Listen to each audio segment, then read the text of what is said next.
hear me? Yep. She'll be back in just a few minutes, so you'll get to hear her again. So one of my goals in researching the Star-Spangled Banner and sharing this story, again, it's a story that really we know, and much of the research I've done really builds on the work of giants, Oscar Sonic, Richard Hill, Bill Lichtenwang, others from the Library of Congress mainly, who have been tasked with researching this song over the years. One of the goals has been to debunk some common myths about the Star-Spangled Banner. Francis Scott Key himself did not leave a first-hand account of exactly the writing of the song and how it worked. There's a few little things he said, but we mainly learned through his relatives. And some of them claim to have been the one that noticed that Francis Scott Key's lyric fit the anacreontic melody. But in fact, we know this, they may have noticed it, but they weren't the first to notice it, because Francis Scott Key wrote this lyric that we know as the Star-Spangled Banner intentionally to the tune of the anacreontic song. He would have had it in mind in advance. We know this because it's a strange tune in many ways. It's 8 lines long, it has 9 rhymes. There's lots of reasons why, even if we didn't have proof that Francis Scott Key knew this melody before 1814, we could still make that argument. However, he fortunately left us his first patriotic song, When the Warrior Returns, which he wrote in 1805 to honor Commodore Stephen Decatur and Charles Stewart, Lieutenant Charles Stewart, who accomplished a daring raid on the USS Philadelphia, which was an American ship that had been captured by the enemy during the Tripolitan War in the seas above North Africa. And to prevent the enemy from using Americans' vessel, they stowed aboard, basically, and lit the ship on fire and then escaped, which is what you see in that picture there on the right. And when they came back to Washington, D.C., it's reported in the newspaper that Francis Scott Key was invited to a dinner in their honor and wrote this following lyric you're about to hear in about an hour, and then sang it himself at the dinner. So in the role of Francis Scott Key for us this evening is our student Jean-Bernard Sarin to perform When the Warrior Returns.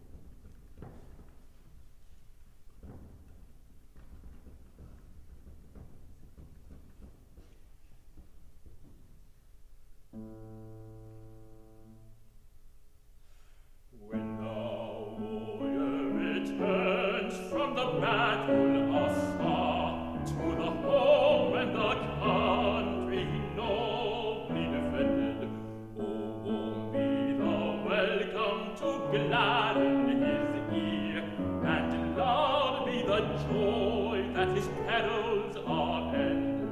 In the full tide of song, let his fame roll along. To the feast-flowing board, let us gratefully throng. Where mixed with the olive, the laurel shall wave, and form a bright wreath for the brows of the brave.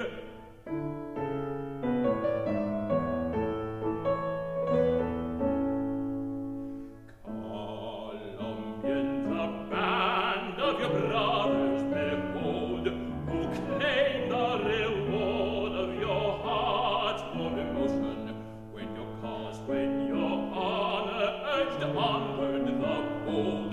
In vain from the desert, in vain rage the ocean, to the far distant shore, to the battle's wild roar, they lost your fair fame and your right to secure.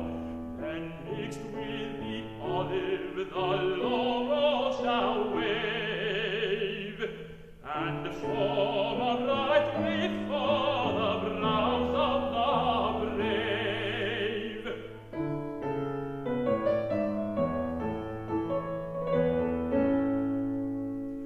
In the conflict these let each toll they endured, till their foes fled dismayed from the woods.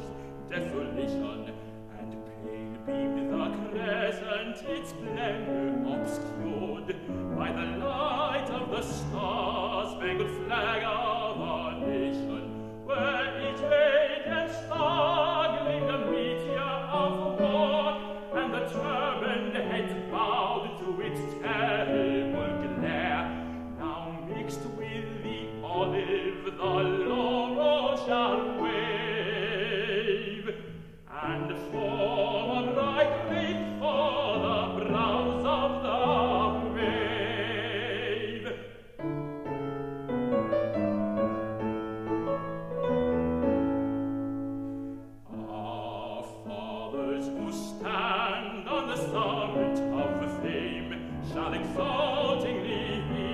from their sons the broturi, how their young bosoms glowed with the patriot flame, how they fought, how they fell in the blaze of their glory, how triumphant they rode on the wandering flood, and stained the blue waters with infidel blood, how mixed with the olive the laurel shall wave, and form a bright wreath for the brows of the brave.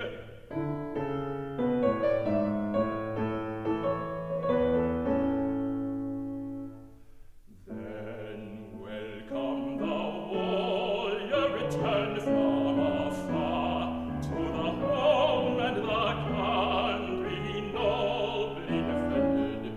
Let the thanks due to valor now gladden his ear, and loud be the joy that his perils are ended. In the full tide of song let his fame roll along, to the feast flowing boards let us grateful